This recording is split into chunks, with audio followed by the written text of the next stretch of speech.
Hello there, and welcome to the Sleepumentary channel. Tonight, under the quiet night sky, as every motion slowly softens, there exists a mystery that has puzzled humanity for nearly a century. A quantum problem so small that it cannot be seen with the naked eye, yet powerful enough to challenge our entire understanding of reality. Tonight's video, How We Misunderstood This Quantum Problem. For so long, we'll take you on a gentle journey, where questions once believed impossible to solve become clear and quietly reach the mind just as you prepare to fall asleep. Together we will explore why a seemingly simple paradox in the quantum world kept scientists tangled for decades. Why can particles exist in many states at once?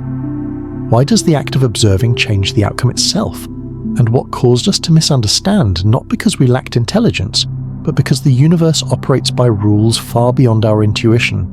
Let this soft narration guide you forward as gently as ripples moving through the quantum field, where the universe whispers its secrets, waiting patiently to be heard.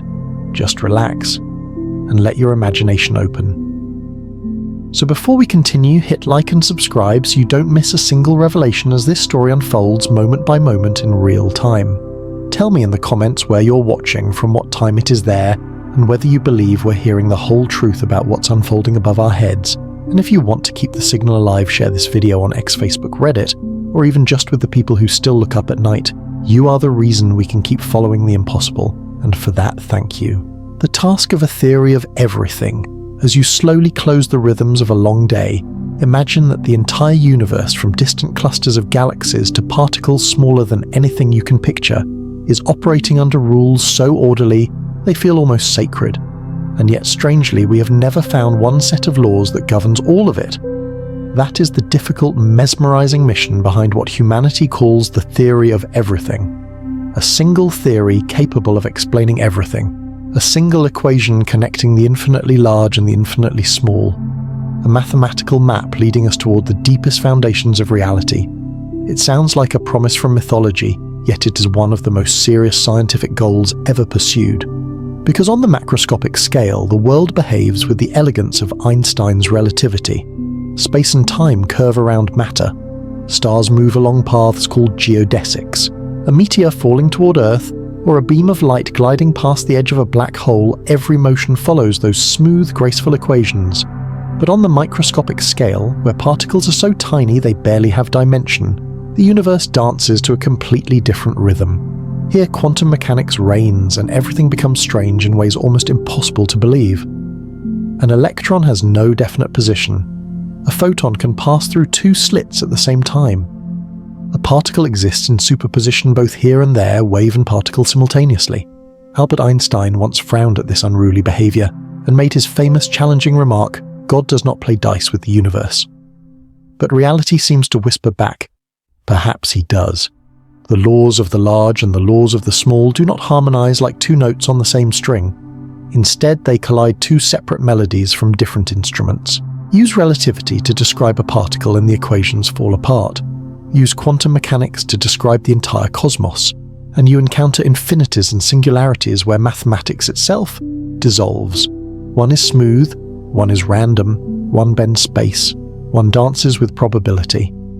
The purpose of the theory of everything is to weave these two opposing worlds into a single picture. A task so enormous that each time scientists draw close, it feels as if the sky opens another door, revealing mysteries even deeper than before. But to understand why the quantum world resists unification so fiercely, we must look closer into the bizarre phenomena that confused scientists for decades: uncertainty. Heisenberg showed that you cannot know both the exact position and velocity of a particle simultaneously. The universe at the quantum level does not allow absolute certainty, as if particles were born from a mist of possibilities only becoming clear when we observe them, and that act of observing changes them. Quantization. Energy is not a continuous flow. It jumps in discrete levels like invisible steps on a staircase. An electron cannot choose any energy at once. It is allowed only fixed steps, the way a pianist can only play the keys on the instrument, never the spaces in between. Superposition. Here lies the phenomenon that breaks classical physics entirely. A particle can exist in multiple states at once until our measurement forces it to choose, as if the universe lives in parallel stories and only when we look does one become real. This is the microscopic world, mystical, uncertain, and so counterintuitive that even Einstein once said, "If quantum mechanics is correct, then the world is crazy." And indeed it is crazy but frighteningly precise. The unification challenge, a journey through the impossible. To build a theory of everything, we must unite the two greatest mathematical engines in human history, quantum mechanics, describing the tiniest particles, general relativity, describing space-time and gravity. The problem, they speak entirely different languages. Relativity is a fabric woven from geometry. Quantum mechanics is a symphony written in probabilities. One is the smooth sheet of space-time, the other is a flickering sea of quantum fluctuations. To unify them, we need a vision beyond human intuition, like finding a bridge between two worlds that have never touched. A bridge many physicists believe may exist in bold ideas such as string theory, loop quantum gravity, or something the human mind has not yet named. And the task of part one is to lay the foundation for this journey. A journey to gather every impossible piece and fuse them into one unified picture, where the extremely small and the extremely large merge into the elegant order of a deeper universe. To see why we misunderstood the quantum world for so long, we must return to the early days of quantum mechanics, where every discovery grew from something tiny, yet powerful enough to shake the foundations of physics. The authors view string theory as the strongest candidate. As we walk deeper into the search for the universe's final answer, one hypothesis glows quietly, like a patient star in the sky of human knowledge: string theory.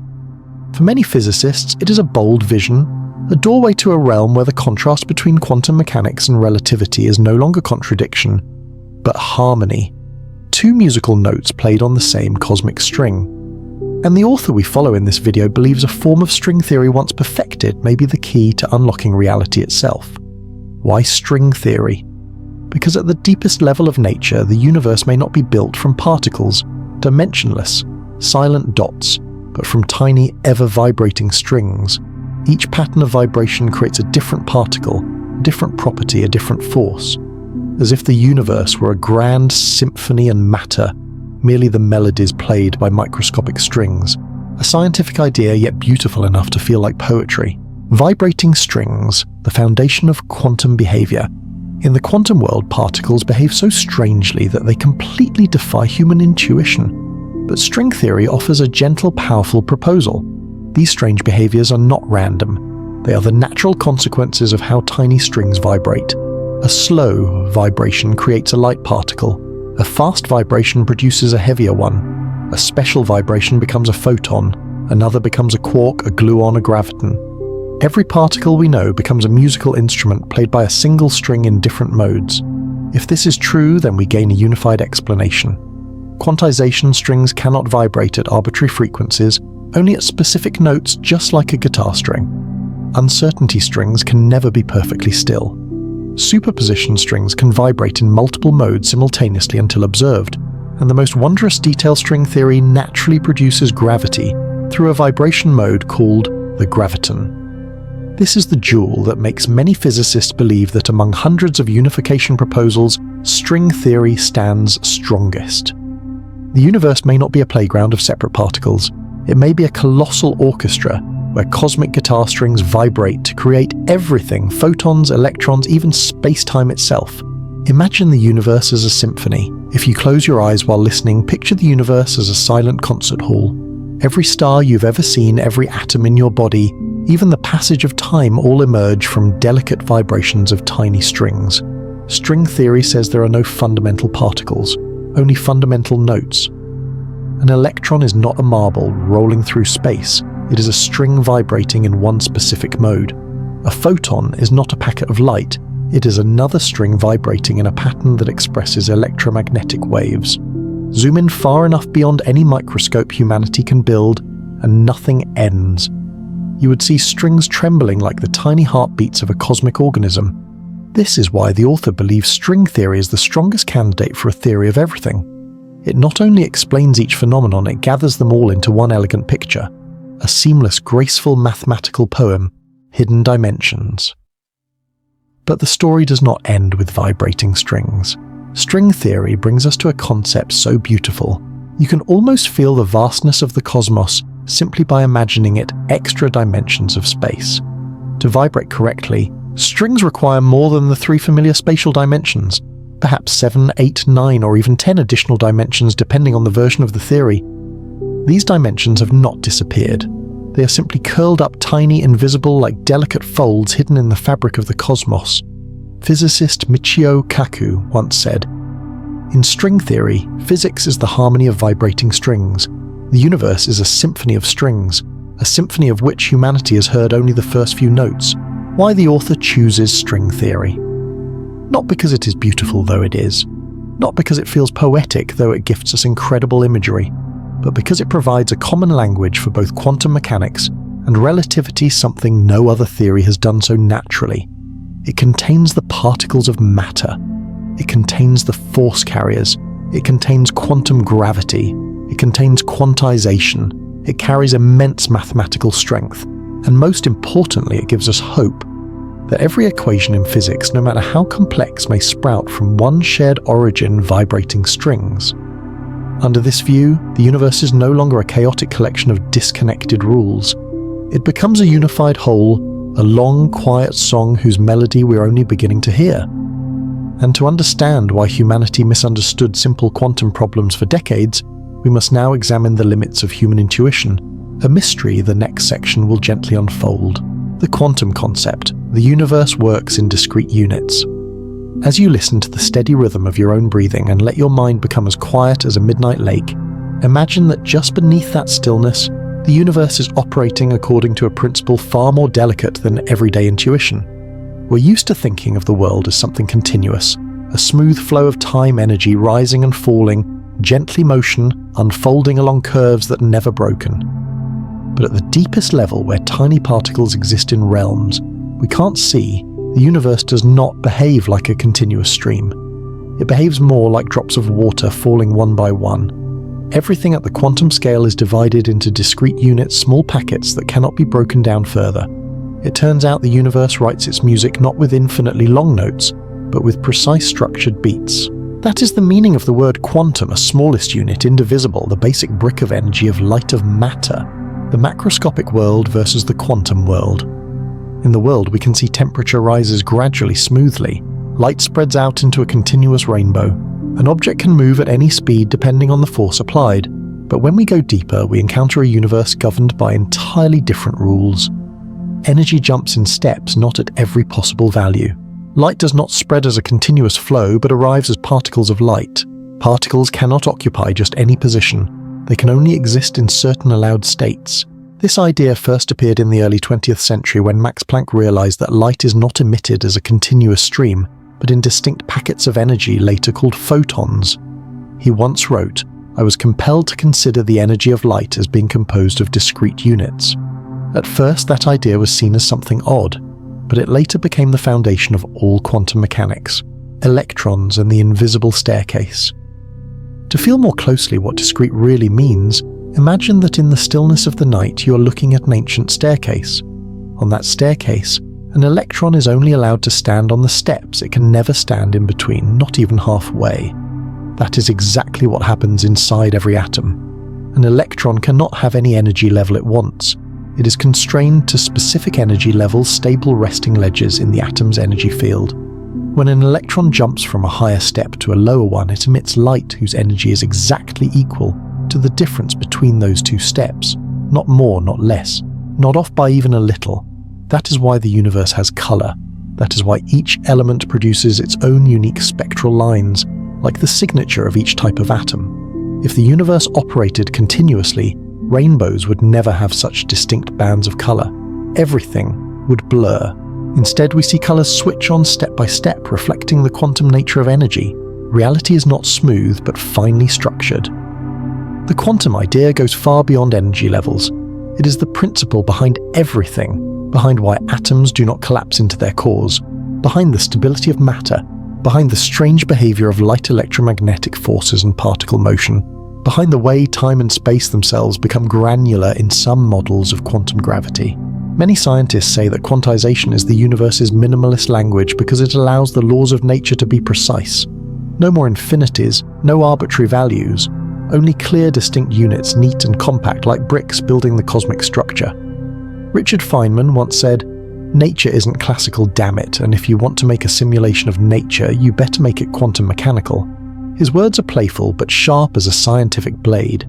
He wanted to remind us that all the intuitive assumptions humans make shaped by the macroscopic world simply stop working when we enter the quantum realm. Why is this discreteness so important? If energy were not discrete, atoms would lose their structure. If light were not discrete, the photoelectric effect could not exist. If electrons could occupy any energy at all, the universe could not remain stable. It is precisely these limits, this broken up, stepwise nature, that form the foundation of everything, with shape, with structure, with memory, with existence. The universe is not an endless, featureless flow. It is a sequence of tiny beats, like the heartbeat of something hidden deep in the darkness of space. And each of those beats is a quantum. Imagine quanta as piano keys, picture a piano under soft moonlight. You can run your fingers along the keys, but sound only appears when you press a key. There is no sound between two keys. The universe is the same. It may contain infinite possibilities, but in reality it sounds only at certain specific frequencies. And the music of the universe from light to gravity is played on quantum keys. When you understand this, you begin to see a beautiful truth. We live in a universe with structure, not in a sea of meaningless chaos. The universe is built from clear steps, ordered melodies, tiny quanta, that each carry a part of the essence of everything that exists. A bridge to the next part. And once we understand that the universe operates in discrete units, we face an even stranger mystery. The mystery of uncertainty, where particles have no precise position or state until the moment we observe them. And that is the journey the next part will guide us through. Standing waves, interference, and the quantization of energy. When you close your eyes, imagine the entire universe as an infinite concert hall. At the edge of this vast space, invisible strings are stretched gently in the dark. When one of these strings vibrates, its sound does not travel through air like a guitar note. It travels through reality itself, becoming particles, energy, and light. The whole quantum world can be pictured as a symphony of these vibrations. One of the most beautiful and intuitive images for understanding the quantum mechanism is the standing wave patterns of vibration that appear only when the wave's frequency fits perfectly with the length of the string. This is not just a simple physical phenomenon, it is a subtle metaphor for why energy in the universe is quantized, divided into fixed levels like invisible steps, standing waves when sound becomes structure. Imagine a string stretched between two fixed ends. When you pluck it gently, the string begins to vibrate, and out of countless possible vibrations, only certain patterns form stable shapes, where some points the nodes remain still, while the rest of the string oscillates rhythmically. Those are standing waves. These stable vibration patterns appear only at specific frequencies, called the natural frequencies of the system. Not every frequency is allowed. Only the right frequencies produce structure. Only the fitting frequencies create music. You can think of them as vibrational steps, each step a way the universe chooses to maintain stability. The remarkable thing is electrons in atoms behave according to this same principle. Quantized energy electrons only occupy allowed frequencies. When an electron moves around the nucleus, it does not travel like a tiny ball, orbiting in a perfectly smooth circular path. Instead, it exists in a wave-like state, a vibration pattern spread out around the nucleus like waves on a string, but now in 3 dimensions. And just like standing waves on a string, only the wave patterns that fit the atom's structure are allowed to exist. These patterns are the electron's energy levels. There is no such thing as an in-between energy level, no off-phase standing wave, no half-stable state. You can picture the electron as a wave searching for the frequencies the universe permits. It cannot exist in any other state than these allowed melodies. That is the heart of energy quantization, a phenomenon that seems strange at first, but becomes clear and elegant when you view everything through the lens of standing waves. Albert Einstein once wrote about light in terms of both waves and particles, but he also admitted the more success the quantum theory has, the sillier it looks. And as he suggested, simplicity can be overwhelming. The universe does not choose every possibility, it chooses the most beautiful patterns. Interference. When possibilities overlap, waves have a peculiar property that classical particles do not. They can interfere.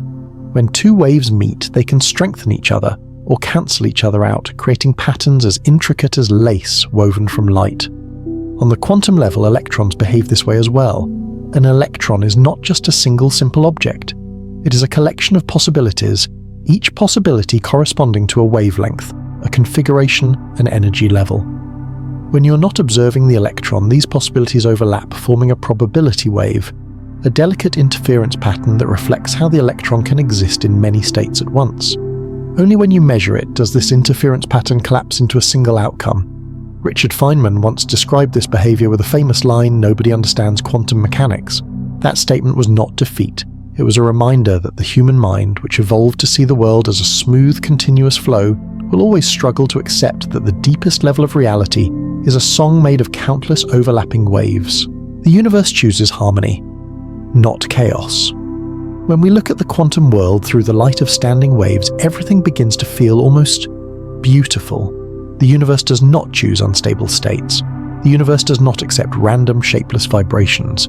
The universe selects gentle oscillations, stable patterns, wavelengths that fit the structure of space. Electrons cannot occupy arbitrary energy levels because only certain melodies are allowed. Light cannot propagate with just any frequency because each photon carries a specific note. Atoms do not collapse because the electron waves always settle into their most stable configurations. All of this becomes evidence that the universe is a system that seeks harmony. Not a poetic harmony, but a pure mathematical order where everything from planetary orbits to electrons circling a nucleus is a standing wave in some deeper sense. A nighttime picture, the universe as a still lake. Imagine standing beside a lake in the darkness. When you throw a small stone into the water, ripples spread outward, interfere with one another, then gradually fade away. But in the quantum world, the universe always chooses the ripples that can persist, the wave patterns the lake itself accepts. An electron is one such ripple, a photon is another. The entire quantum field is a collection of standing waves the universe holds onto, as if space itself was singing its own quiet melodies. And to fully appreciate this subtlety, we need to move on to an even deeper concept, the uncertainty principle of Heisenberg, where even standing waves carry an inescapable blur, a limit that no amount of knowledge or observation can ever overcome. That is the doorway the next part will gently open for us. Fourier and the creation of every waveform. In the stillness of the night, as your breathing grows steady and calm, you may start to sense that this world, no matter how complicated it seems, is built from very simple rules. One of the most profound discoveries in mathematics and physics, and one of the most magical ideas when we observe the universe, is that every waveform from the simplest to the most complex can be constructed from basic sine waves. This idea belongs to Joseph Fourier, a name rarely heard in everyday life. Yet he gave science a set of keys that can unlock countless doors in nature. Fourier showed that no matter how strange a wave looks, no matter how jagged, distorted, or broken a burst of energy appears, we can always decompose it into a sum of sine waves with different frequencies, amplitudes, and phases. That is not obvious. It is miraculous. Sine waves, simple, smooth, perfectly rounded, are like the basic letters of the universe's alphabet. From these letters, we can write every pattern of vibration, every pulse, every ripple, and at the deepest quantum levels, every particle. Fourier as the translator of the universe's language. To picture this, imagine you're listening to music in the dark. When all the sounds blend together, you can't separate each instrument just by intuition. But Fourier showed that with mathematics you can do that. You can analyze the entire piece into its individual notes, each with a pure frequency. Each note is a sine wave, and the song is their sum. Similarly, every oscillation in the universe, from light to electrons, from the Higgs boson to gravitational waves, can be viewed as a delicate combination of many sine waves. This carries a powerful meaning. Each type of particle is a musical composition of fundamental vibrations. If in part 4 we saw that quantization arises from standing waves, then in part 5 Fourier helps us understand that each standing wave is built from even simpler components. The universe is a fractal picture of simplicity giving birth to complexity. The universe as a Fourier orchestra. Imagine an electron not as a tiny indivisible point, but as a waveform of vibration. That waveform can be analyzed into countless sine wave components, each with its own energy, frequency, and phase. When these sine waves add together, they form the electron's oscillation pattern that we observe. This explains the diversity of particles in the universe. They differ, not because their core substance is different, but because they vibrate differently. Just as a piano and a guitar can play the same note, but sound different particles too, are variations of resonant quantum notes. Fourier is the system that lets us peer into that structure. Michio Kaku once said, "In string theory, particles are nothing but musical notes played on a tiny vibrating string, and Fourier is what allows us to read those notes. Complex waves built from simplicity. An electron's probability wave is as complex as a mist wrapping around the nucleus. A photon is an electromagnetic pulse traveling through space. A gluon vibrates like the rhythm that binds quarks together. Each of these wave patterns has its own shape like clouds with endless forms. But Fourier tells us do not be afraid of that complexity. Break it down into scene waves, beautiful, simple, pure as the heartbeat of the universe. Because of that, any waveform, chaotic or calm, can be described by a collection of basic waves. This allows science to describe everything: the wavelength of electrons, the wave functions in Schrödinger's equation, the vibration modes of strings in string theory, Einstein's gravitational waves, even the oscillations of the entire early universe. Fourier is like a soft lamp in the night, gently lifting away the layers of complexity so we can see the foundation beneath. Fourier and the richness of particle. Types. One fascinating consequence is this. If every waveform is built from sine waves, then different geometries of space will produce different combinations of these waves, meaning different types of particles. Change the space, change the way waves add up, create a new kind of particle, change the boundary conditions. The standing wave patterns shift, particle properties change the vibration mode, new forces, new fields, new particles appear. The universe becomes rich not because there are countless fundamental bricks, but because there are countless ways for the basic waves to combine. The variety of particles emerges from the same mathematics, the same alphabet. They differ only in the way the universe writes a sentence. Fourier lets us read that sentence one character at a time. In the dark, imagine the universe composing music. If you listen deeply only in your imagination, you might sense the universe as a great artist, blending simple sine waves into the songs of matter. Light is one chord, an electron is another. Exotic particles like neutrinos or the Higgs boson are just different movements in the symphony of vibrations. Fourier is not just mathematics. Fourier is the language of cosmic creativity. And then, from Fourier we step into a deeper mystery. If every wave can be decomposed into sine waves, and if these waveforms define quantized energy levels, then what determines which patterns the universe prefers? Why are some waveforms allowed to exist while others are forbidden? The answer lies in a principle more delicate and mysterious, the Heisenberg uncertainty principle. And that is where we will go next, to a realm where the combination of waves, energy and possibility encounters a profound limit set by nature itself, a limit that no amount of knowledge or observation can ever cross. Particles, temporary convergence points of many waves. As you relax your body and let your mind drift gently like a leaf floating on the surface of water, imagine that in the deep darkness of the universe, there are no tiny particles in the way your intuition usually suggests. What we call particles, electrons, photons, protons, or even stranger ones like neutrinos, are not really tiny marbles rolling through space.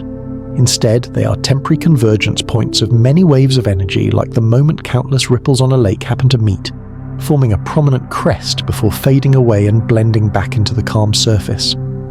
At the deepest level of physics, particles are waves, waves of possibility, of probability, of energy.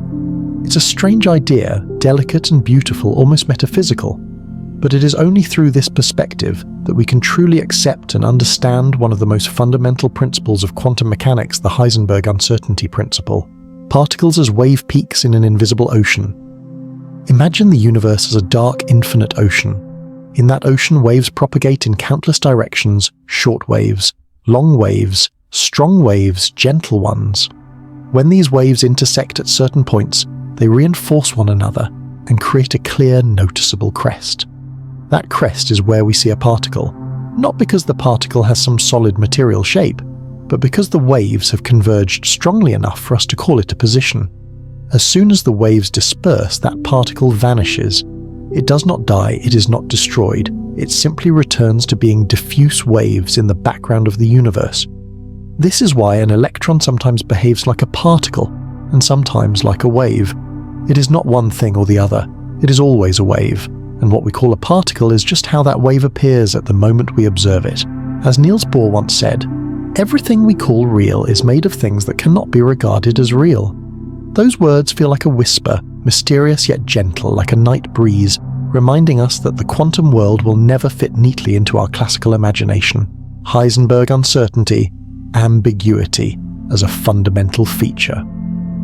When we see particles as the interference of many waves, we finally understand why we cannot know both a particle's exact position and its momentum at the same time.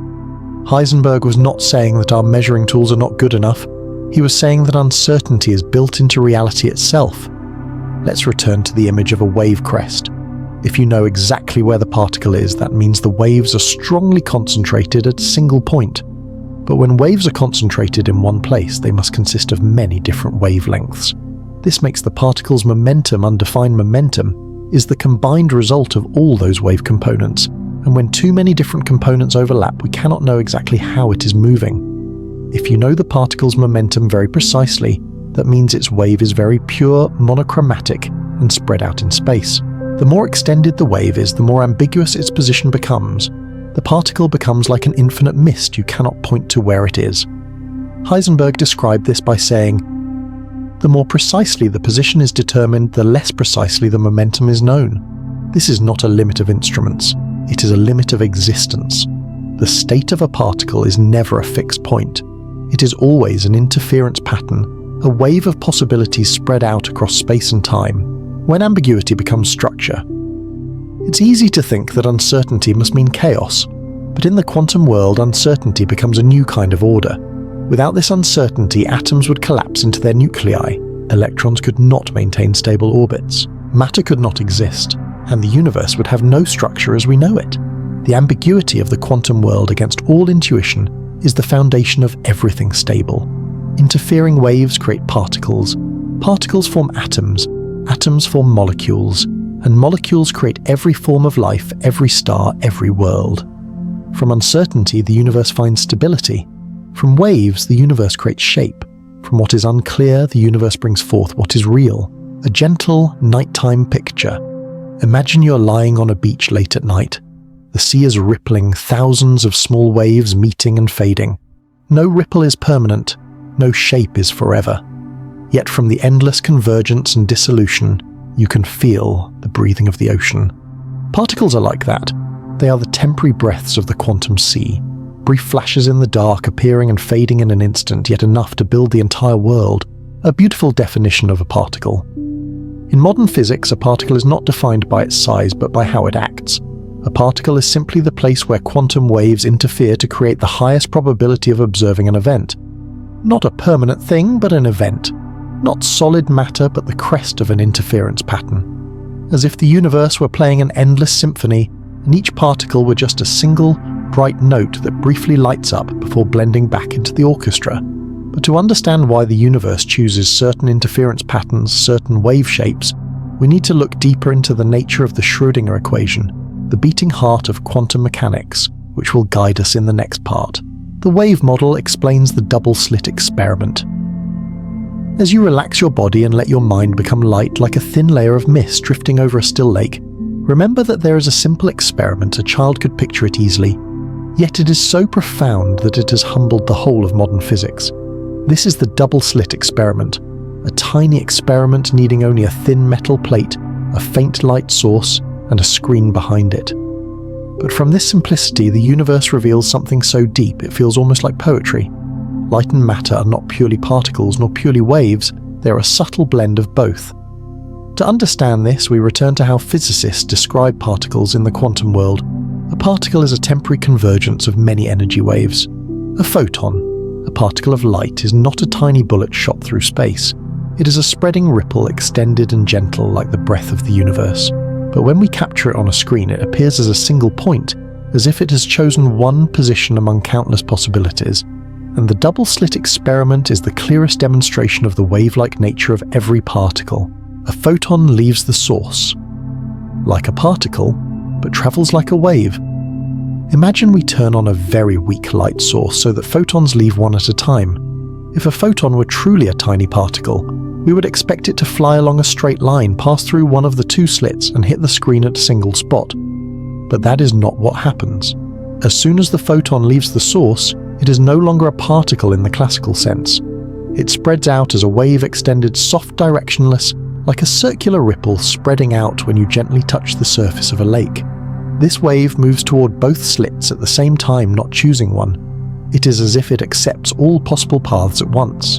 And when the wave passes through the two slits, the two parts of it interfere with each other, creating an interference pattern, a picture so beautiful it feels almost otherworldly, with bright and dark bands alternating like moonlight scattered across the sea. That is the pattern of a wave, not of a particle. As Richard Feynman once said, this is the only mystery in quantum mechanics. This experiment alone contains all the strangeness of the quantum world, but when it reaches the screen, the photon appears as a particle. Again, the miracle is this: even though it travels like a wave, the photon does not hit the screen like a wave. It does not leave a soft, fuzzy patch of light. Instead, it appears as a single point, as if it were only there. In other words, the photon leaves the source like a particle, travels like a wave, arrives at the screen like a particle again, a seamless transition between two seemingly opposite behaviors, yet perfectly natural if we view the photon as a temporary convergence of many waves. While traveling, the waves are spread out. When interacting, the waves converge, and that convergence point is the particle. Explaining it in the language of waves on a string. Imagine a guitar string vibrating softly in the dark. The wave runs along the whole string, but when you touch the string with the tip of a pen at one point, you only touch it in one place. You don't touch the entire wave. In the quantum world, it's the same. The wave propagates through space as a broad vibration pattern. But when we touch it with a measurement, we record only one point. That point is where the probability is highest. Even though the wave extends everywhere, the touch always happens at one optimal point, and that is the particle. This helps us understand why photons create interference as they pass through the two slits, yet appear as separate spots when they reach the screen. If we send thousands of photons one by one onto the screen, the interference pattern slowly emerges, each little bright dot adding up to reveal the image of a broad wave. The particle is the point. The wave is the distribution of that point. The universe runs on both at once. The strangest part: the photon interferes with itself. If we fire photons one at a time, we might think interference should disappear. After all, only one particle is passing through. But surprisingly, the interference pattern still appears, as if the photon passes through both slits at once, as if it splits itself into two parts of a wave, as if it accepts all possible paths it can take. This becomes easier to understand when we remember that the photon is a wave, not a tiny marble. The wave spreads out, passes through both slits, interferes with itself, and only becomes a particle when we force it to choose a specific position. That is the deeper meaning of the well-known phrase in quantum physics: particles exhibit wave-particle duality. But the truth goes further. Particles do not have two separate natures. They have only one: they are waves. Particle is just the point where the wave converges. The double-slit experiment, a window into the true nature of reality. From this experiment we draw some profound truths. Matter is not made of hard little bricks. It is made of wave patterns. Reality is not fixed. It is probabilities shaped by interfering waves. Particles appear only when waves interact with the macroscopic world. Observation does not just record a state, it helps determine it. Every photon, every electron, every event in the quantum world is a vibrating composition, a chord formed by waves that meet and then disperse. When we are not looking, the wave roams freely. When we observe, it collapses into a single point, as if the universe is always waiting for us to listen before deciding the next note in its song. And to understand how a single equation, the Schrödinger equation, can describe this entire wave dance, we will step into the next part where the mathematical heart of quantum mechanics begins to beat to its own rhythm, shifting to larger scales: time, gravity, and time dilation. As we're still drifting in the afterglow of the quantum world, where particles are nothing more than the interference of waves, where photons travel like water and arrive as tiny points of light, a quiet question rises up in the dark. Can all of these delicate vibrations extend outward to explain larger phenomena, like time gravity and time dilation? We've gone deep into the layers of microscopic waves, but the universe doesn't only whisper in tiny oscillations, it also sings vast symphonies, compositions written in time-space, mass and gravity. To explain strange phenomena like quantum superposition or entanglement, where two particles can remain linked even when separated by light years, we have to widen our view. Waves and interference alone are no longer enough. we need a larger, more encompassing language, and that leads us to Einstein, from microscopic waves to the great fabric of space-time.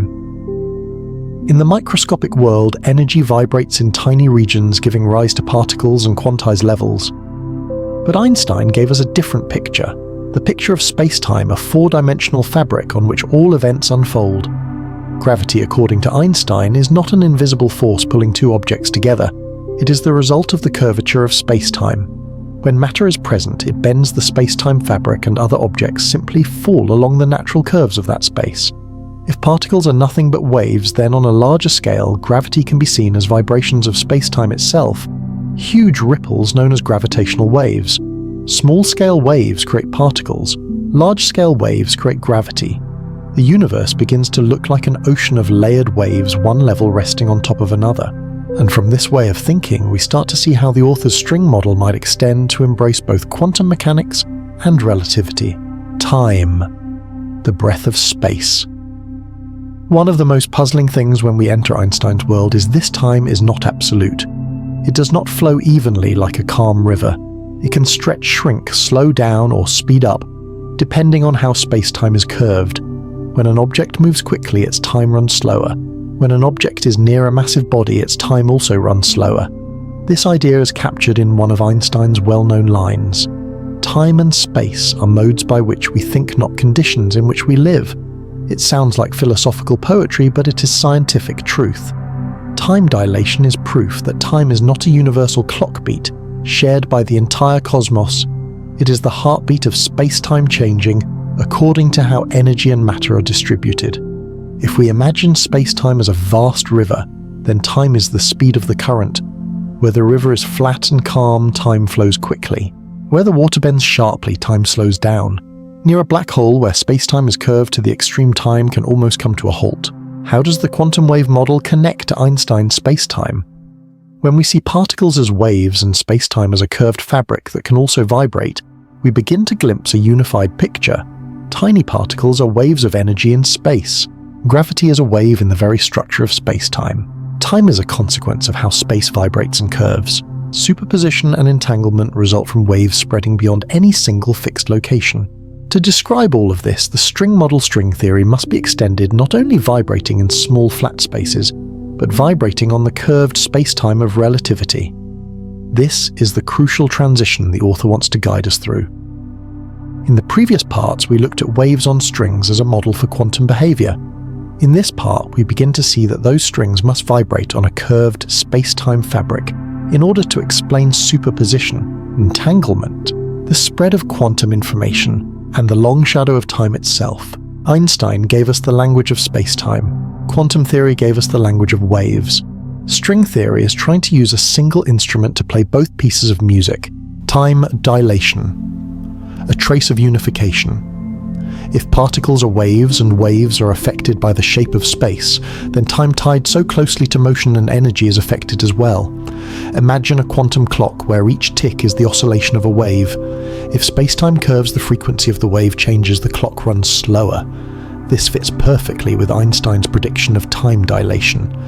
In string theory, the frequency of a string's vibration determines the energy and properties of a particle. When the string exists in a region of strongly curved space-time, like near a black hole, its vibration modes change like a string being tightened or loosened. The waves oscillate more slowly and its time flows more slowly. So from tiny quantum waves to the vast ocean of space, everything is unified by a single principal vibration. The author's promise for the next video. The author, like many theoretical physicists, admits that this part only opens the first door. To fully explain superposition in curved space entanglement across enormous distances, or how time is woven into wave patterns, we need a deeper journey deep into quantum gravity, deep into string-like space-time, deep into concepts that lie beyond everyday intuition. And so the author gently promises that the most magical parts, where quantum theory and relativity hold hands, will be reserved for the next video. As if we were standing in front of a slightly open cosmic door, just one step away from seeing what generations of scientists have been searching for. But before we walk into the greater mystery of quantum gravity, we should pause and observe something more subtle, how quantum equations can describe wave behavior perfectly, even though those waves exist in a vast space-time. That will be the journey of the next part, where mathematics and intuition blend into one. Opening Part 2: Quantum Cryptography and China's Quantum Satellite. As our journey moves from the world of tiny quantum waves to Einstein's vast space-time, you may start to feel a gentle truth. The universe's most delicate vibrations do not live only in physics labs. They are slowly becoming the foundation of a quiet revolution, ushering in a new era of cybersecurity communication and information protection. The universe, with all its complexity and mystery, is entering human life in the form of quantum cryptography. When you look up at the night sky, imagine satellites drifting silently across space like tiny glowing dust grains, placed into carefully chosen orbits. Among them is a special satellite operated by China named Misius, also known by the Latinized name MOSI, launched in 2016. This is not just any satellite. It is the world's first quantum communication satellite, opening a new path: quantum key distribution (QKD), a method of encryption that, by the laws of nature, cannot be eavesdropped on. Quantum cryptography, where physics protects information. In the modern world, information is the lifeblood of every system. We encrypt, store, and transmit information every day, from private messages and bank transactions to national secrets. But classical encryption methods, no matter how sophisticated, are ultimately based on one assumption: that computers are not powerful enough to solve certain large mathematical problems quickly. With the rise of quantum computers in the future, that assumption may no longer hold. So what happens when we need a method of encryption that does not rely on mathematical difficulty, but instead rests directly on the quantum laws of the universe itself? That is exactly what quantum key distribution offers. In QKD, the encryption key is not transmitted as a classical signal, but as particles of light photons. As you've already seen in earlier parts, photons are waves, but also temporary points of convergence. Most importantly, every measurement of a photon changes its state. If an eavesdropper tries to read the key, the photon's state will change and the receiver will notice immediately. No antivirus is needed, no firewall, no clever algorithm. Nature itself protects the information. Richard Feynman once said, "Nature isn't classical, damn it." And in this case, that is the best news we could hope for. China and the leap into the quantum cryptography era. The Misius satellite is humanity's bold first step in extending QKD to planetary scales. Misius operates by creating pairs of entangled photons, sending one photon down to Earth while keeping the other on the satellite, using the perfect correlation between the two photons to generate an encryption key with absolute security. If anyone interferes with the photon traveling to Earth, the state of the system changes instantly, and the key is discarded. No one can eavesdrop without being detected. No one can clone a photon. No one can hide in the system. This is the technological version of a quantum rule. Observation affects reality. Misius has shown that we can transmit quantum keys across distances of thousands of kilometers, laying the groundwork for a future global quantum internet. In an era where cybersecurity is increasingly critical, this is like placing a perfect lock in humanity's hands, a lock that cannot be broken. Not because it is too strong, but because the universe itself does not allow it to be broken. A gentle metaphor: the sky as a net of light. Imagine the night sky as a vast net woven from billions of strands of light. Each strand is a channel for transmitting information. Within that network, there are special strands, entangled photons, connecting two locations thousands of kilometers apart. These strands cannot be cut, copied, or swapped out unnoticed. They are quantum strings where the slightest touch is felt everywhere in the system. It is like the mysterious connection between two particles that Einstein once called spooky action at a distance. Today, what he once called spooky has become the strongest security tool in the world, when fundamental science becomes a shield for humanity. What's strange and beautiful is this: all of this began with the tiny vibrations we've been talking about since Part 1 superposition. Entanglement, standing waves, uncertainty, interference, and the wave nature of particles.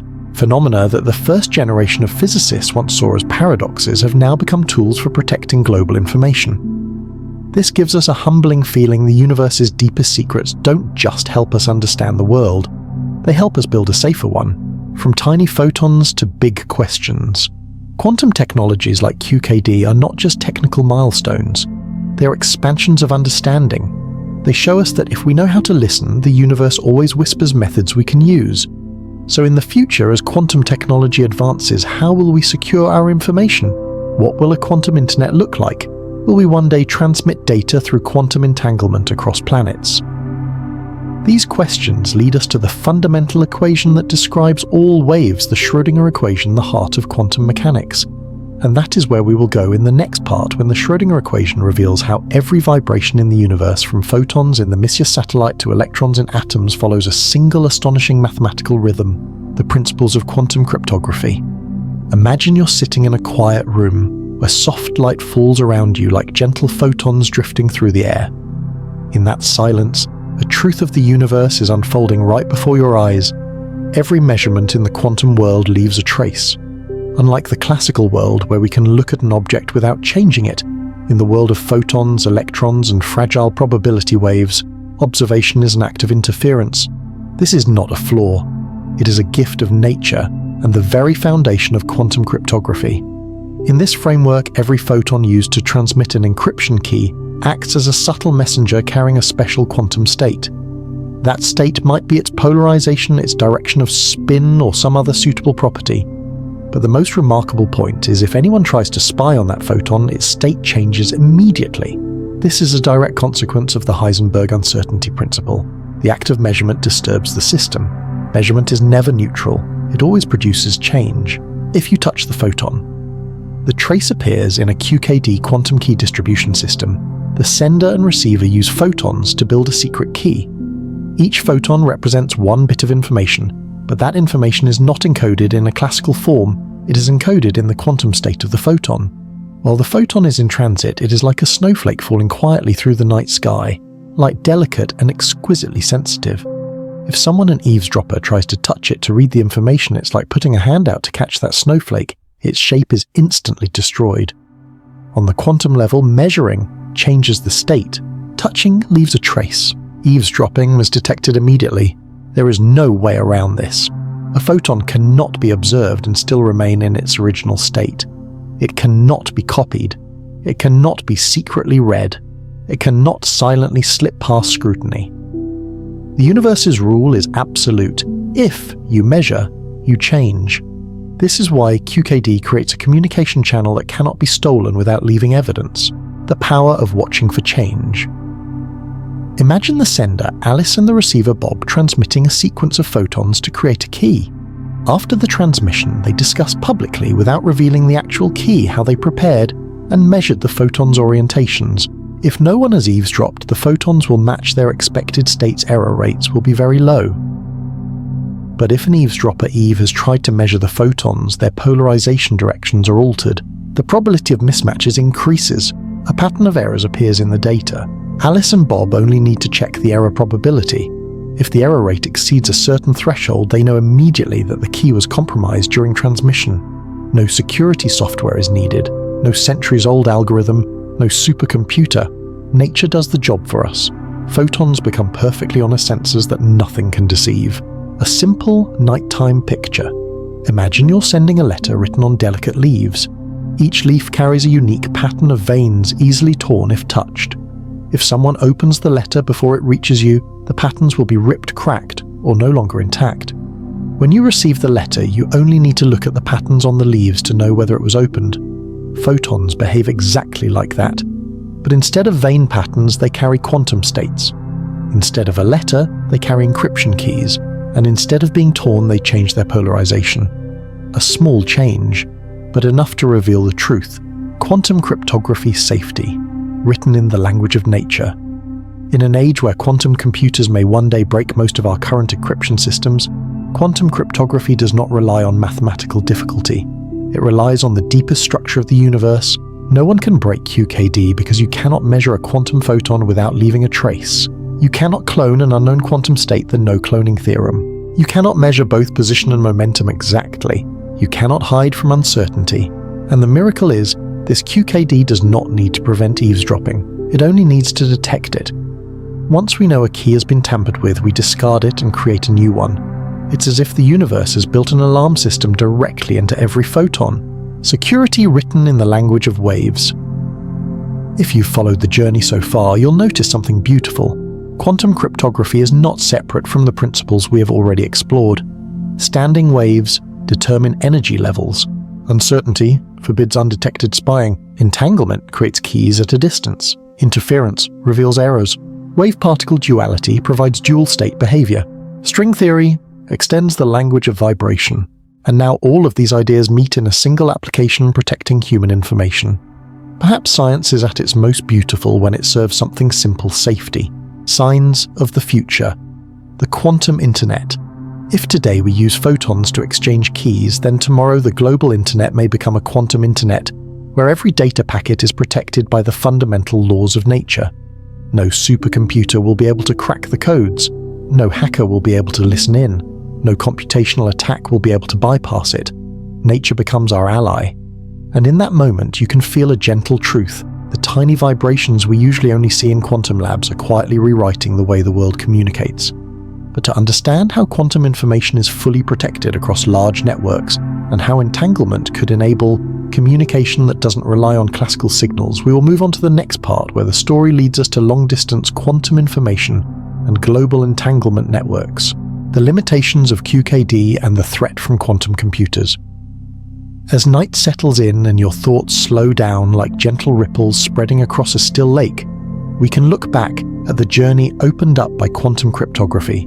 With photons, with Heisenberg's uncertainty, with the delicate features of quantum entanglement, QKD brings us a beautiful promise to transmit encryption keys with absolute security so that no one can eavesdrop without being detected. But in the night of science, where every light also casts a shadow, technology is the same. Even though QKD is almost perfect in its role, it is still just a small part of the much larger picture of cybersecurity. Because QKD only protects the key, it does not protect the algorithm that actually encrypts the data. Imagine this: you have a box locked with a quantum key that is incredibly secure. No one can steal the key while it's being transmitted between two people, because any interaction with the photons leaves a trace. But the box itself, the encryption algorithm, is still sitting there. If someone finds a way to break the box open directly without ever needing the key, then QKD cannot help. And this is where the powerful machines of the future step onto the stage: quantum computers. When quantum computers rise, classical computers, no matter how powerful, are limited by how they process information, binary bits 0 or 1. Quantum computers, however, do not operate within that rigid boundary. They use qubits, units of information that can exist in superpositioned 0, 1, or infinitely many intermediate states. This allows quantum computers to perform certain calculations billions of times faster than classical computers. In the quiet of the night, when the mind grows still, that thought can send a subtle chill through you. An encryption scheme that is safe for hundreds of years against today's supercomputers could be broken in seconds by a sufficiently powerful quantum computer. Peter Shor, a famous mathematician, developed an algorithm showing that the RSA algorithm, the backbone of internet encryption, can be broken extremely quickly by a quantum computer. What would take today's supercomputers thousands of years to solve, a quantum computer could handle in a calm, ordinary afternoon. QKD cannot protect the encryption algorithm, so we come back to the story of the box. QKD protects the key, but the encryption algorithm that secures the data can still be attacked. Traditional symmetric and asymmetric schemes are vulnerable to quantum brute force strategies. Data being stored today could be decrypted later, once quantum computers grow strong enough. Security experts call this strategy store now, decrypt later. It means that sensitive data can be stolen today and then decrypted many years from now once quantum machines mature. So even though QKD is a tremendous leap forward, it cannot protect data if the encryption algorithm itself is under threat.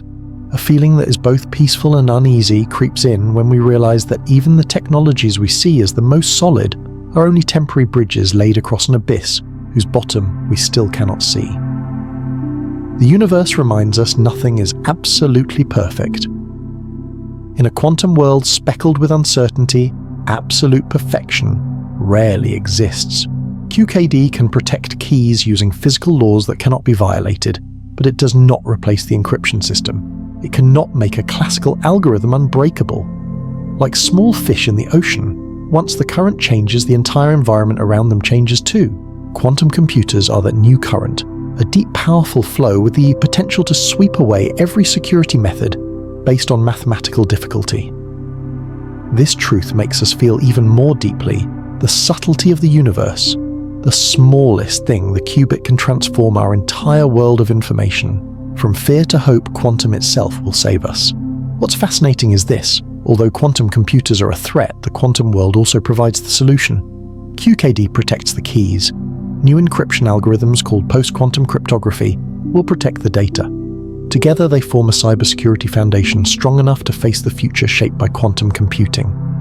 It's as if nature is gently reminding us every danger contains within it a path to salvation. Quantum mechanics may break our current encryption, but quantum mechanics itself will also build the next generation of encryption. A beautiful night image information as the stars imagine humanity's data, our stories, knowledge, memories, secrets as stars scattered across the sky. Each encryption algorithm is a layer of atmosphere protecting them. But as the quantum dawn approaches, that layer of atmosphere grows thinner. Only cryptographic systems that understand the quantum nature of the universe will be strong enough to shield those stars. In the silence, we realize that technology and the universe are not opposites.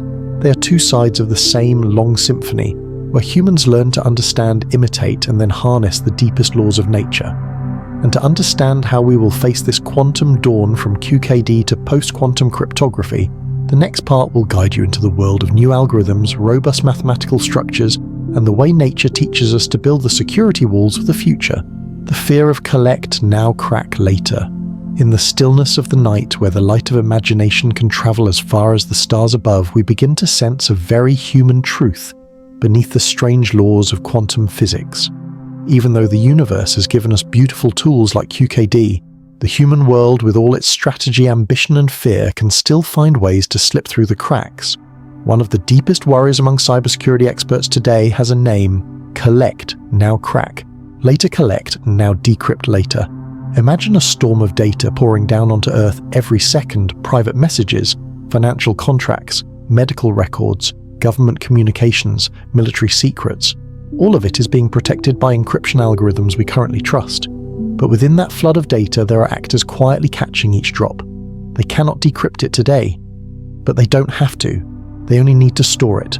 Like a collector of seashells walking along the beach picking up anything that looks valuable, hackers and intelligence agencies are quietly collecting streams of encrypted information, storing them in hidden data vaults, waiting for the day they have the tools to break them all at once. When the future becomes a threat to the present, today with methods like RSA or ECC, the time required for a classical computer to decrypt the data is unimaginably long, maybe millions of years. This makes us feel safe. But the emergence of quantum computers, especially when Shor's algorithm can be run on large enough hardware, changes the picture completely. One day, when a powerful quantum computer comes into being, a data recording stolen in 2024 could be decrypted in seconds.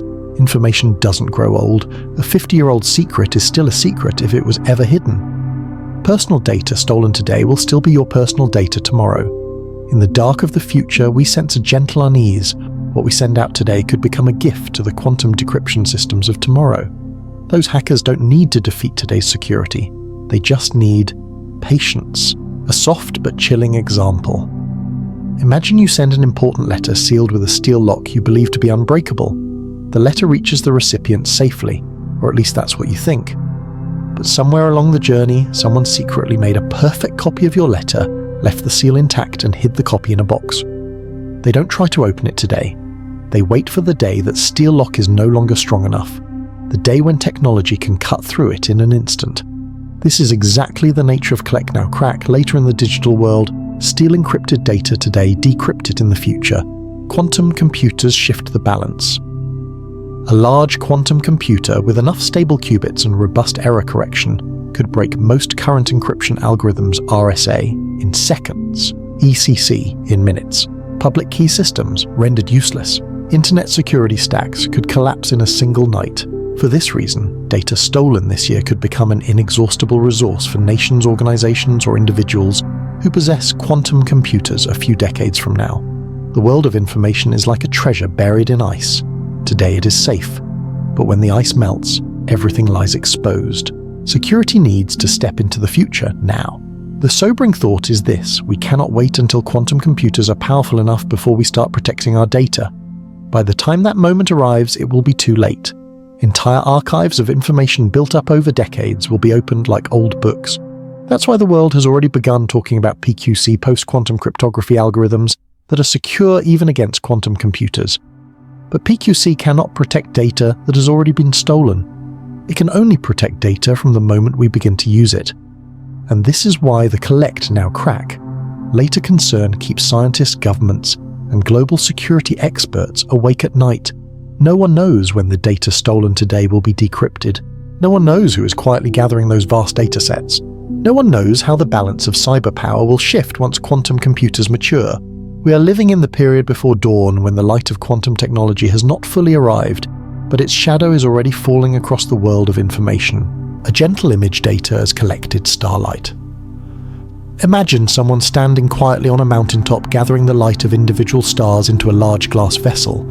That light cannot be read right away. It's just scattered glimmers with no clear meaning.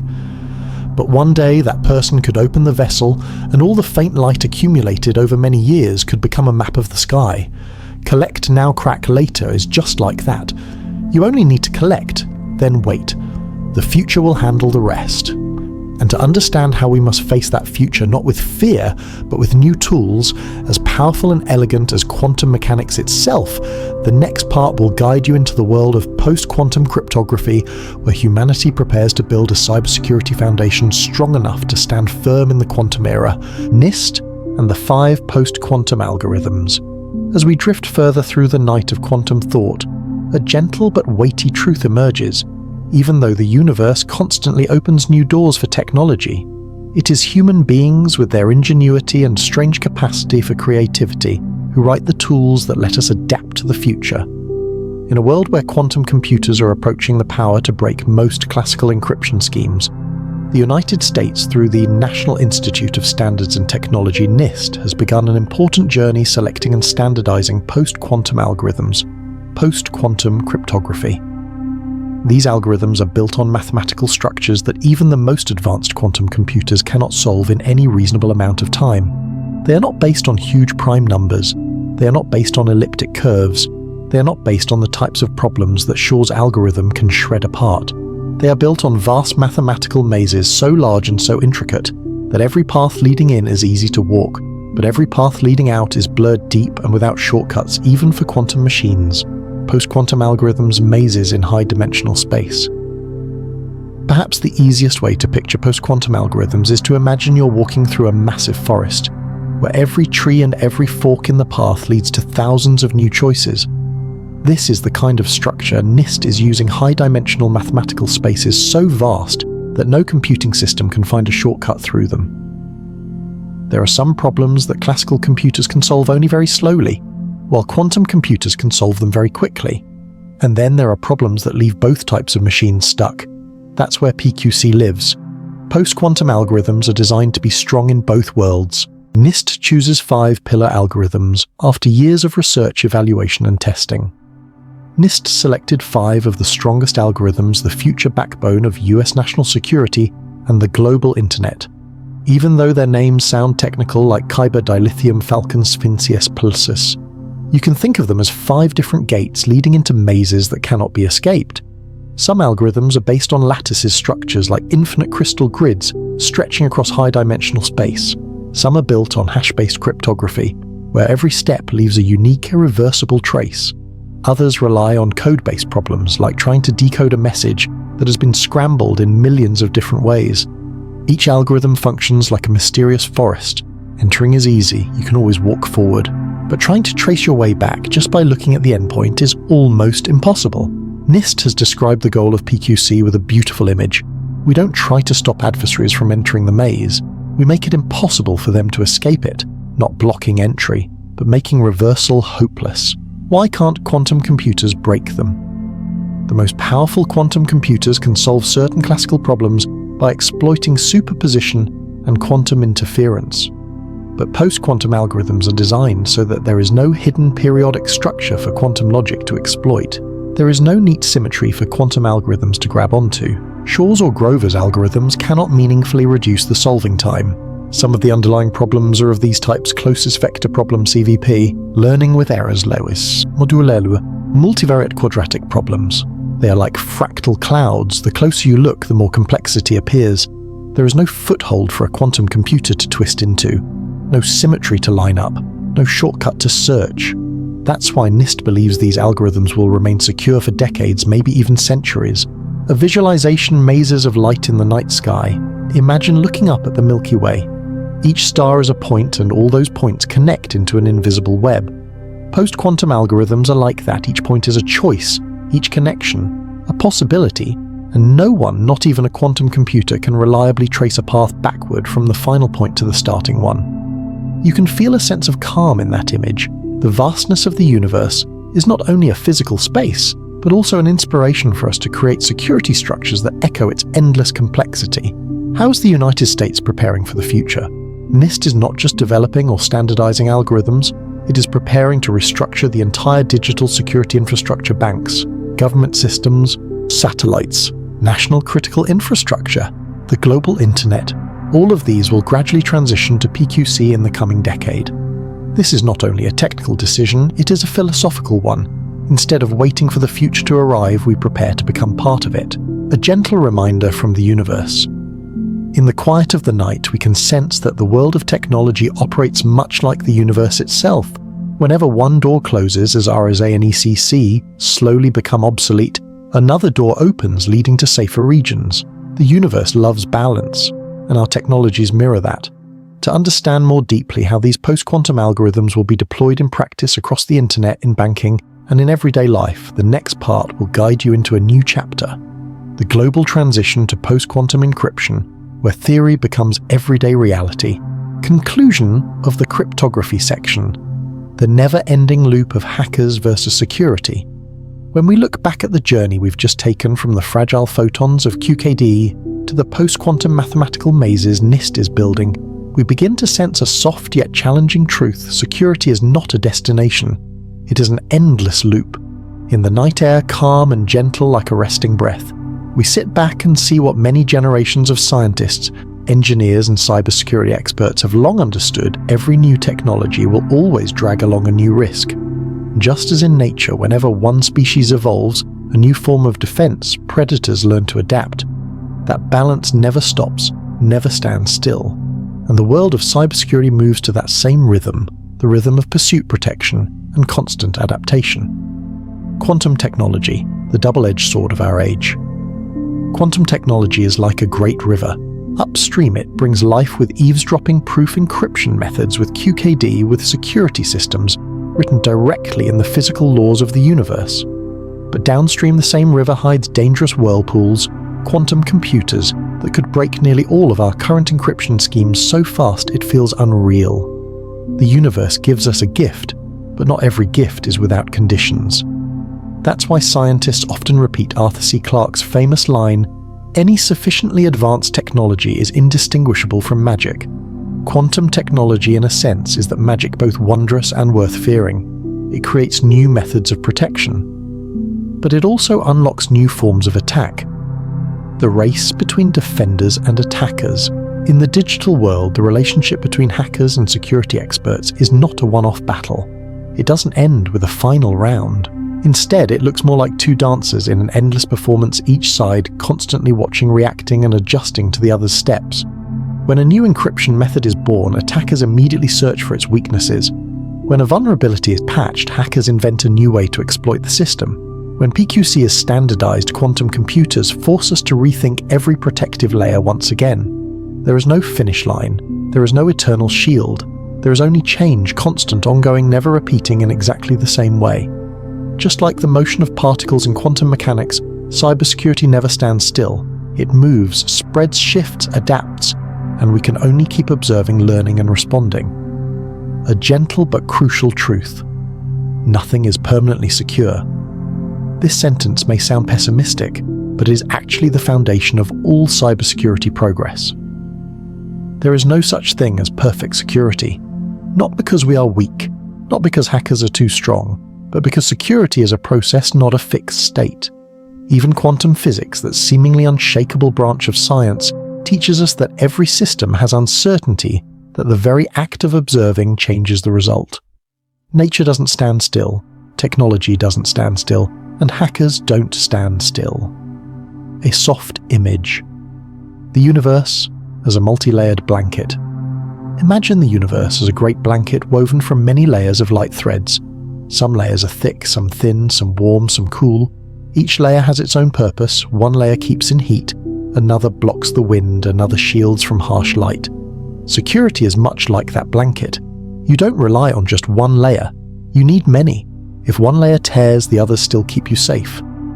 The post-quantum world will require us to weave more layers of protection stronger, more subtle, more intertwined, from QKD to PQC, from entangled networks to high-dimensional algorithms. But they all share one core lesson: when a new technology appears, we must be ready to change. A comforting thought: this race is not meaningless. Even though the loop of hackers versus security is endless, it isn't a tragedy. That loop is exactly what drives the world forward. It forces scientists to become more creative. It makes systems safer. It helps society better understand the value of information. And it shapes technology into something more refined, powerful, and resilient. In this constant motion, humanity grows bit by bit. Just as the universe expands from the Big Bang, cybersecurity expands at its own pace, never stopping, never fully slowing down, yet never losing its underlying structure. A conclusion as soft as moonlight. By placing quantum technology in human hands, the universe is giving us a responsibility that walks hand in hand with power. Every breakthrough is a reminder that we must use wisdom to build balance, just as nature balances gravity, electromagnetism, and the tiny quantum vibrations beneath everything. So this never-ending loop between hackers and defenders does not doom us. It keeps us awake, humble, and prepared for what comes next. And to see more clearly how all of this connects back to the larger physical world, from quantum cryptography to the mysteries of space-time and gravity, the next part will bring you back into the realm of pure science, where the question, what is the universe really woven from, begins to open once again. Part 3. The Origin of Consciousness.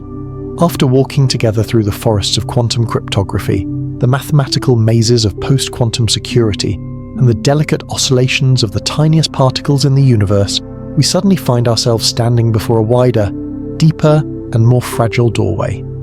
A doorway that doesn't just lead into physics or technology, but directly into the interior of the human being. It is the doorway of consciousness.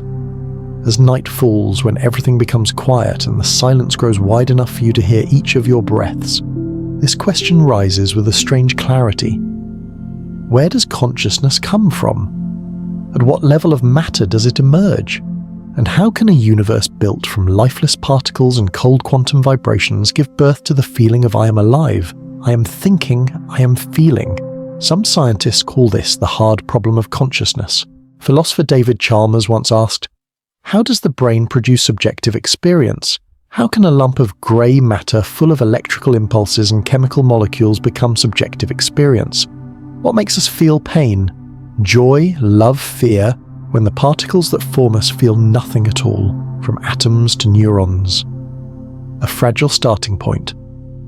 When we look at the brain on a physical level, we see a structure so intricate, it seems almost impossible. About 86 billion neurons each, connected to tens of thousands of others in a dense network of synapses.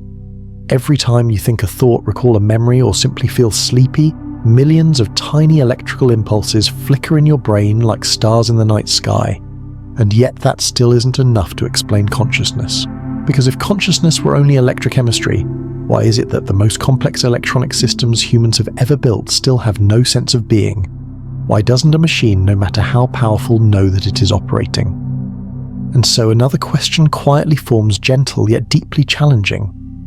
Could consciousness be an emergent phenomenon, an emergent property that appears when matter reaches a certain level of complexity? Or has consciousness always been present, existing as a background layer of the universe, like a field, with the brain acting merely as an antenna that receives and shapes it? Consciousness as an information field of the universe. Some physicists, those who see the world through quantum equations, have put forward a bold idea. Consciousness might be a fundamental feature of the universe like space-time or energy. In this view, the brain doesn't create consciousness, but transforms it into structured experience. Like a flute doesn't create the wind, but helps the wind become music. Some modern neuroscientists believe that consciousness may be linked to how information is integrated, processed, and propagated across neural networks. Integrated information theory (IST) describes consciousness as the amount of information in a system that cannot be broken down into smaller independent parts. like a continuous stream of water that cannot be sliced into separate drops without losing its flow. But even these theories are still attempts to stare at the shadow of consciousness in a mirror. Neither science nor philosophy has grasped its roots.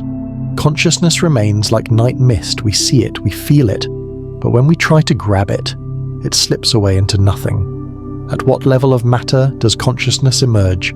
This question takes us to the boundary between physics and philosophy. If the brain is the foundation of consciousness, where along evolution did consciousness appear, in animals with simple nervous systems, in insects, in plants, or perhaps in each electron, each photon, each vibration of space-time. One scientist once said, consciousness might be woven into the fabric of reality. This idea is known as panpsychism, the view that everything has some element of mind. Not consciousness like humans have, but a kind of proto-consciousness, a minimal spark that when billions of such units combine becomes the rich layered experience we know. That thought softens us a little because it reminds us that humans are not separate from the universe. We are part of a much larger, deeper flow, where matter and experience are not enemies, but blend together like moonlight on the surface of a lake. Neuroscience. From electrical signals to the human soul. While philosophy offers many hypotheses, neuroscience keeps trying to answer the question through experiments.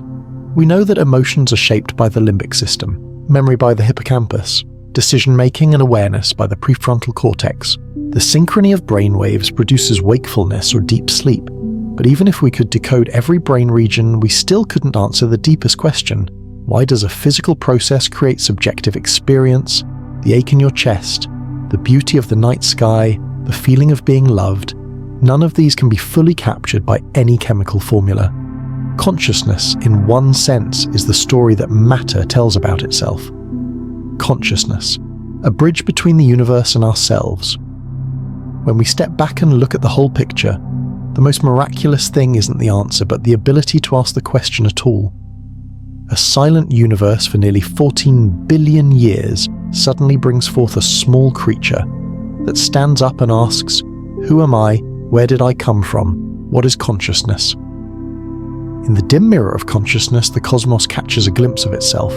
Carl Sagan once said, we are a way for the cosmos to know itself, and consciousness is the tool of that knowing. To keep exploring whether consciousness might be the product of quantum processes in the brain, or of some deeper level of physics we have yet to reach, the next part will take us into bold hypotheses in neurophysics and quantum biology, where the boundary between mind and matter becomes thinner than ever. The ambiguity in defining consciousness.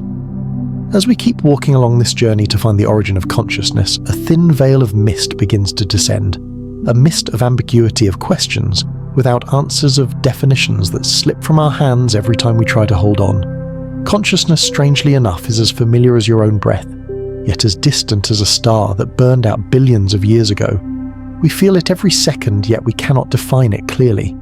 We live with it, yet no one truly understands what it is. And when we look at the debates between scientists, philosophers, neuroscientists, and physicists, the disagreement stretches out like an ocean. Each person stands on their own island, looking toward the same horizon, interpreting it in their own way. There is no shared consensus, no single definition, not even agreement on how consciousness should be studied. David Chalmers calls this the meta-problem of consciousness, the problem of why we even experience consciousness as a problem. A question wrapped inside another question, like layers of space folding into one another. Consciousness, like flickering light on the surface of water. Imagine standing by a perfectly still lake. When the moon shines down, its shimmering reflections on the surface make you feel as if something is hiding beneath the water, a mystery that wants to rise up but slips away every time you step closer. Consciousness is like that. It shows itself in every moment when you savor the scent of hot tea, when you remember a childhood memory, when you feel that sense of I am myself. But when we try to define it, to trap it inside the frameworks of physics, chemistry or biology, it fades like the moon's reflection breaking apart when the wind stirs the surface of the lake. Two major camps, global workspace theory and integrated information theory. Within this haze, two major theories have become pillars of the modern debate, like two lighthouses shining in different directions across the sea of knowledge. 1. Global workspace theory, GWT imagines consciousness as a stage. In the darkness of the brain, billions of neural signals are at work independently, like actors waiting backstage unannounced and unseen. But when a particular piece of information is brought into the center of the stage under the spotlight, it becomes conscious. According to this theory, consciousness is the global broadcasting of information across the brain. It is the moment when one signal becomes strong enough to spread through the whole system. It is the result of coordination and synchronization, not of any single neuron acting alone. Bernard Baers, the father of GWT, once said, "Consciousness is the global availability of information. It's a beautiful image. Consciousness is not the information itself, but the spotlight shining on it." This theory helps explain why we're only conscious of certain things, while so many other processes continue silently in the background. Heartbeat regulation reflexes, peripheral visual processing. 2. Integrated information theory. TISTES. IT takes a very different approach. Consciousness is the degree to which a system cannot be broken down without losing its informational structure. In IT, consciousness arises when information in the system is highly integrated. The parts of the system interact in a way that makes the whole greater than the sum of its parts. There is no way to slice the system into smaller parts without destroying how the information is organized. It's like a poem. If you cut it into individual words and scatter them, you lose the beauty of the whole. The central quantity of IIT is called phi-F, the measure of integrated information. The higher the phi, the stronger the consciousness. IIT introduces a provocative possibility. Even non-biological systems like computer chips or artificial neural networks might possess a spark of consciousness if their integrated structure is complex enough. Some see this as an invitation to a new era of sentient artificial intelligence. Others see it as a mistake of projecting humanity onto machines. But one thing is clear, IIT forces us to think of consciousness as a property of structure, not only of living matter. 2 theories. Two Worlds GWT describes consciousness as a cognitive stage. IT sees it as an integrated information field. One emphasizes the flow of information, the other emphasizes the structure of information. The two theories don't fully exclude each other, but they also don't merge into a single unified model. They are like two maps of the same territory, each highlighting a different feature of the land. And in the darkness of the night, we realize something important. This disagreement is not a failure of science, but a sign of how subtle consciousness is something no simple model can fully contain. What is consciousness? Maybe the more important question is, why do we want to know? Perhaps what makes consciousness so mysterious is not only its nature, but also our desire to understand it. That longing is what makes humans unlike any other species that has ever lived. Consciousness makes us curious about ourselves, a philosophical loop no machine can fully imitate.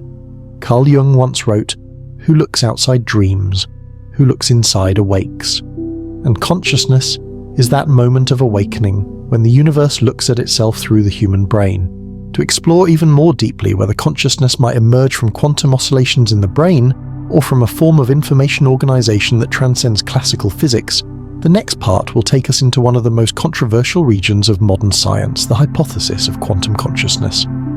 Strange phenomena, blind but still seeing, unconscious reflexes. As our journey moves deeper into the world of neuroscience, we begin to notice something unsettling. Consciousness, which we once assumed was at the center of all experience, may actually be only a very small fragment of the vast activity within the brain.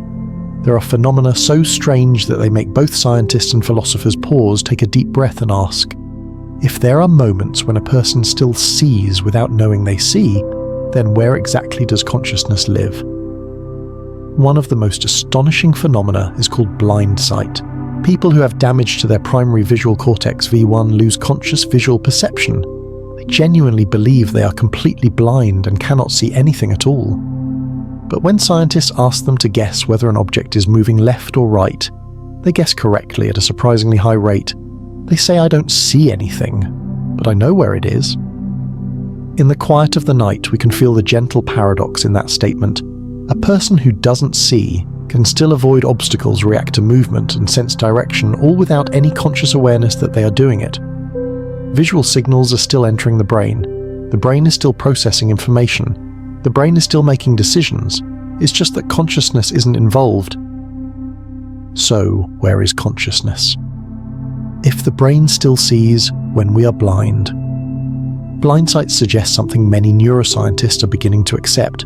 Consciousness may not be the main controller of everything. It may simply be the late arriving narrator explaining what the brain has already done. The brain is like a huge machine operating in the dark, processing billions of signals every second.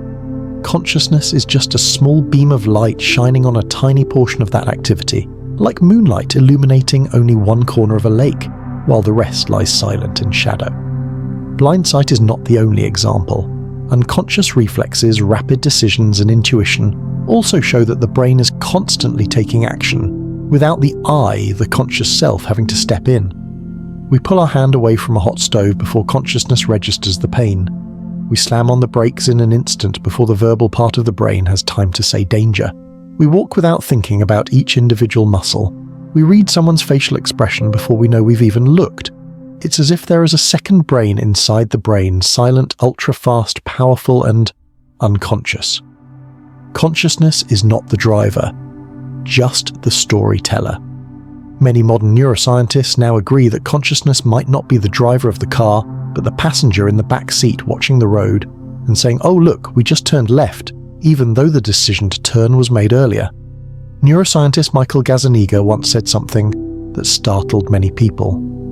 The mind is a storytelling machine. Consciousness doesn't control it, narrates. It creates a single coherent story about actions that the brain's unconscious systems have already carried out. That's why we sometimes believe we've made a conscious decision when in fact the brain decided a fraction of a second earlier. Libet's experiments in the 1980s showed that the brain's readiness potential, the signal that prepares for movement, appears before people become aware of their decision to act.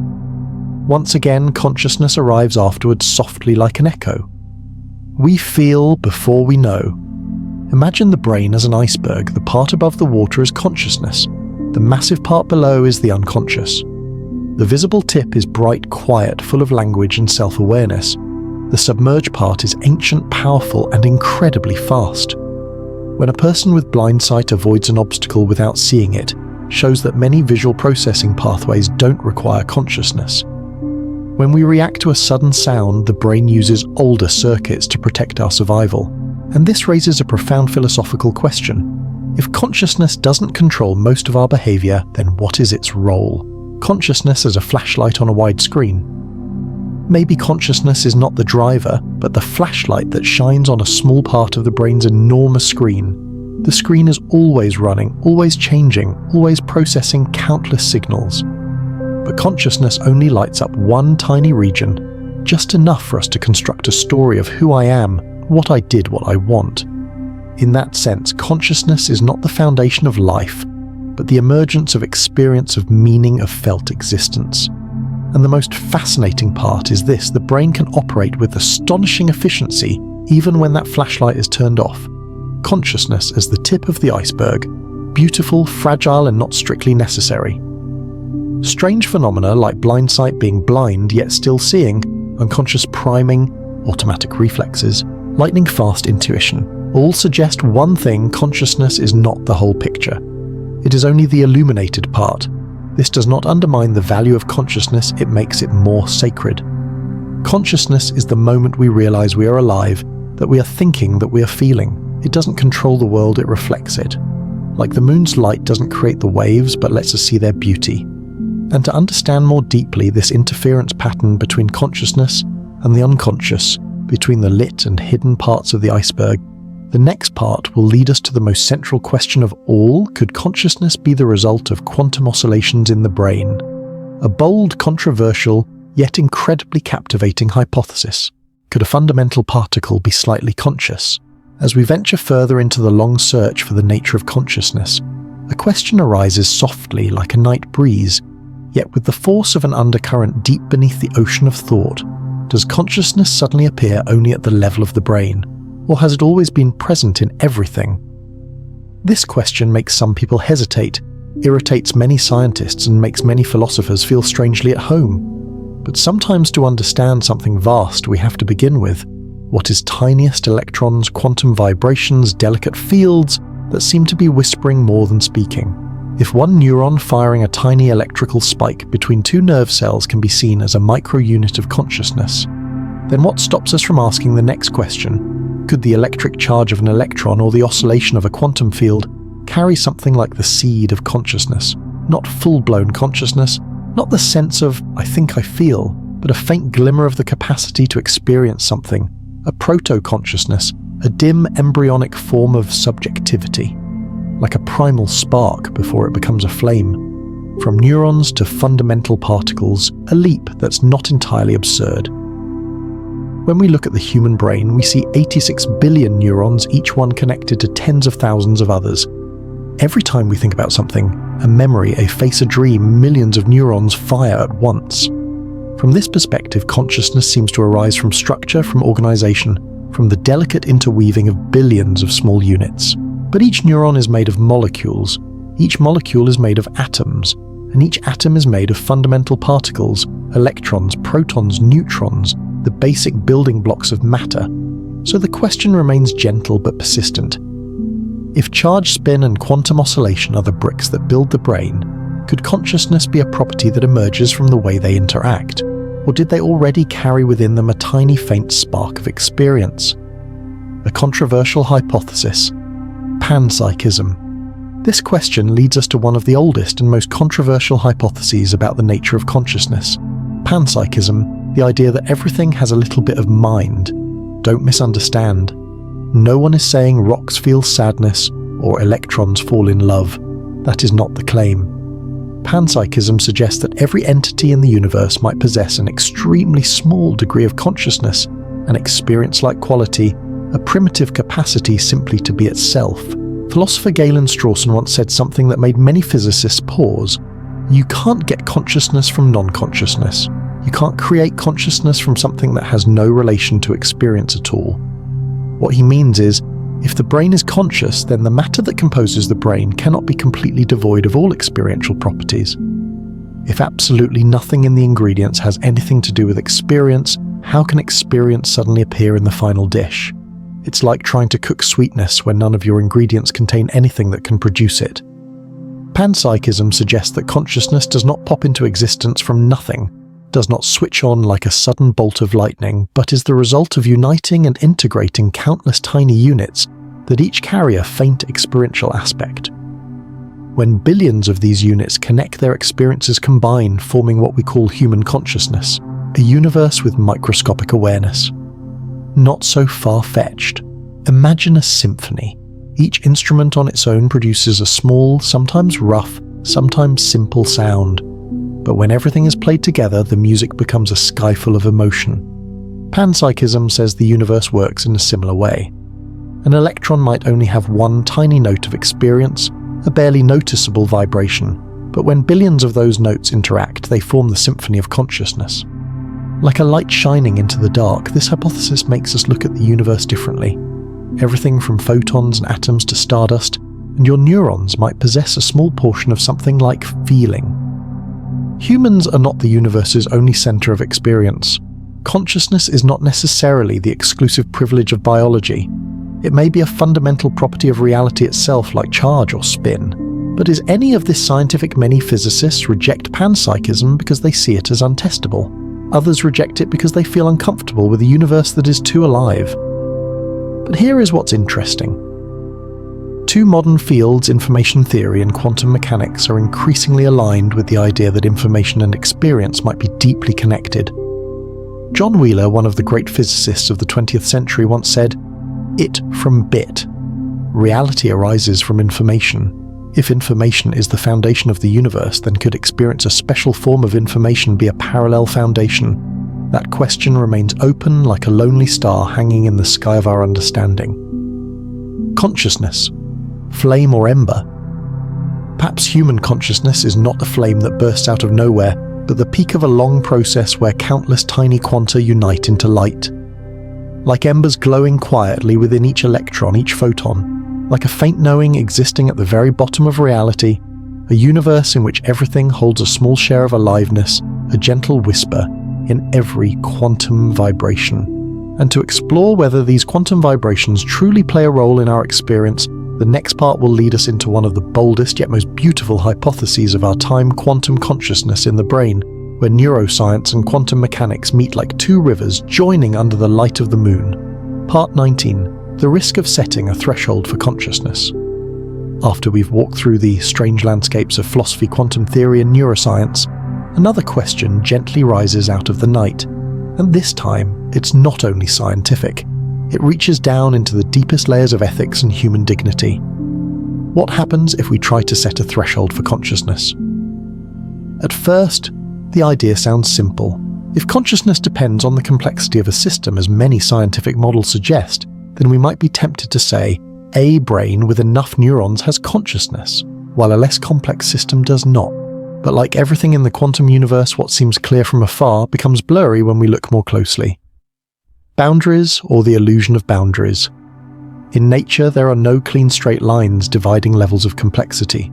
The neural network of a roundworm, the brain of a cat, an artificial neural network, the human brain, they all form one continuous spectrum. There is no sudden jump from no consciousness to consciousness.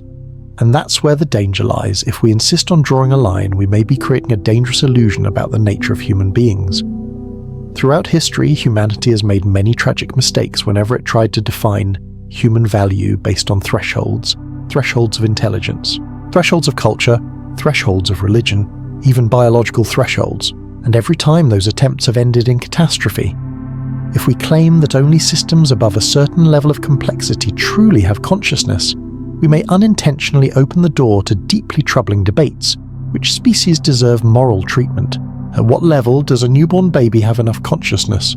Does a person in a coma or with cognitive decline have sufficient consciousness to be respected as a full person? Are advanced machines approaching that threshold?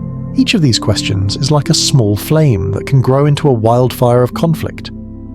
Consciousness as a continuous spectrum. A safer, ethical view. Instead of drawing a fixed line, many philosophers and scientists suggest that we see consciousness as a continuous spectrum, not simply on or off, but in many degrees like the brightness of a star. A faint star is still a star. A brilliant star is also a star. In the same way, a simple form of consciousness, such as the sensory experiences of a small animal, is not any less real than the complex consciousness of a human being. They are simply different in intensity and integration, not in essence. This view harmonizes with modern theories such as integrated information theory (IT), where consciousness exists according to the value of phi, or a continuous quantity. Panpsychism, where everything has a tiny spark of experience. And neural network models where complexity increases gradually rather than in sudden leaps. Seeing consciousness as a continuous spectrum helps us avoid dangerous divisions. It protects the dignity of every form of life, every level of experience. It reminds us that life is not a contest to see who has enough consciousness, but a journey of experiencing reality in different ways, like the night sky where every star has its place, bright or dim, near or far. Consciousness, thresholds, and artificial intelligence, a fragile line. In our technological age, trying to define a threshold for consciousness raises new debates. Can artificial intelligence ever reach a consciousness threshold? If it does, then what? If it doesn't, what rights, if any, does it have? Trying to draw a boundary can lead to two extremes: overestimating AI projecting human qualities onto it that it does not possess, or underestimating it, refusing to consider any possible form of experience in highly integrated information systems. Once again, we see that trying to define consciousness with a rigid threshold creates consequences that are difficult to control. It may be safer to accept that consciousness might not be a destination, but a spectrum of experience stretching from the microscopic to the cosmic, from natural to artificial. This way of seeing is gentler, more humble, and more consistent with the diversity of the world. Consciousness as light along the curve of the universe. Imagine consciousness as a band of light stretching along space-time from tiny quantum vibrations to the deep self-awareness of human beings. There is no clear starting point. There is no clear ending point. There is only a spreading glow. Like the aurora in the northern sky to the naked eye, we see only flowing curtains of light. But in reality, they arise from countless tiny electrons, individual bursts of light merging into a breathtaking display. Consciousness may work the same way, not as a threshold, but as accumulation, a continuous flow. Why this way of seeing matters. Because when we let go of the idea of a rigid threshold for consciousness, we open the door to a more humane world, where animals are recognized as having real sensory experiences that deserve respect, where people with cognitive impairments are still seen as whole, where children, the elderly and changing brains are all viewed through the lens of inherent dignity, where artificial intelligence, if it ever comes to have any kind of experience, will be considered with caution and responsibility. It is like looking at a sky full of stars. It's not only the brightest ones that matter, it is the simultaneous presence of millions of stars, strong and faint alike, that creates the beauty of the heavens. And to bring this long journey through physics, neuroscience, technology, and philosophy, to its final turn, the next part will guide us to the ultimate resting place, where we no longer search for consciousness or the universe, but for ourselves. The meaning of existing in a universe so vast, so beautiful, and sometimes so mysteriously overwhelming. Time, quantum entanglement, and information, flowing backward in time.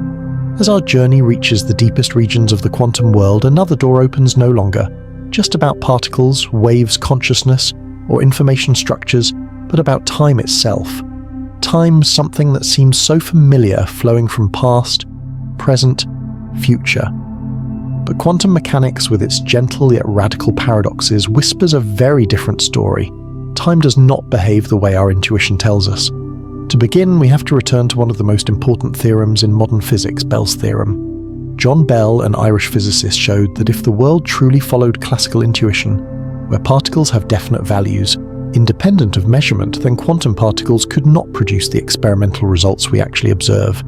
But they do produce those results. Bell proved that there cannot be a quantum world in which physical quantities already have fixed values before measurement.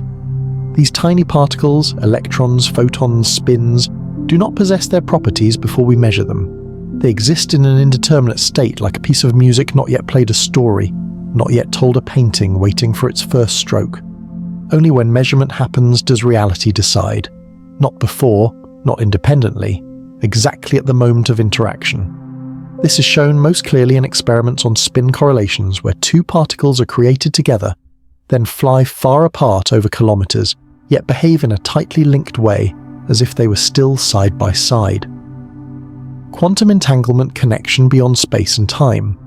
This phenomenon is called quantum entanglement. Einstein doubted it and famously called it spooky action at a distance. But repeated experiments have shown that he was wrong. Entanglement is real. What shocks us is this: information about the state of the entangled pair seems to appear instantly without traveling through space, without light, without being limited by the speed of light. But this is not faster-than-light communication. It is unity. The two particles are no longer two separate systems. They are one joint state spread out through space, like two musical notes played at the same time in different rooms, yet together forming one single harmony. Entanglement shows us that the boundaries between events in space-time might not be as independent as they seem. Reality appears to be far more interconnected than our senses suggest. The delayed choice experiment. The future seems to touch the past. Close your eyes for a moment and imagine a photon, a tiny particle of light passing through a double-slit experiment. In classical versions, the photon behaves like a wave or a particle depending on whether we choose to measure it. But something even stranger happens when humans change when they measure it. In the delayed choice experiment, the photon passes through the slits first. Only afterwards do experimenters decide how to measure it as a wave or as a particle. What's astonishing is this: if we later choose to measure it in a wave-like setup, the photon seems to have gone through both slits. If we choose a particle-like measurement, the photon seems to have gone through only one slit.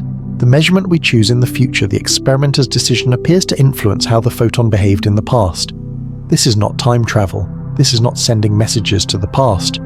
But it is a clear sign that past and future in quantum mechanics are not separated the way we once thought.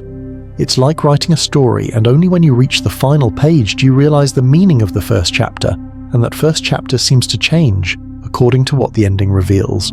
Not because it literally changed, but because the whole story only makes sense when you see it as a complete whole. The quantum universe is like that. Outcomes and histories are not separate bricks stacked in a line. They form a unified whole, like a poem that only truly means something when read in its entirety. Time, not a flow, but a network.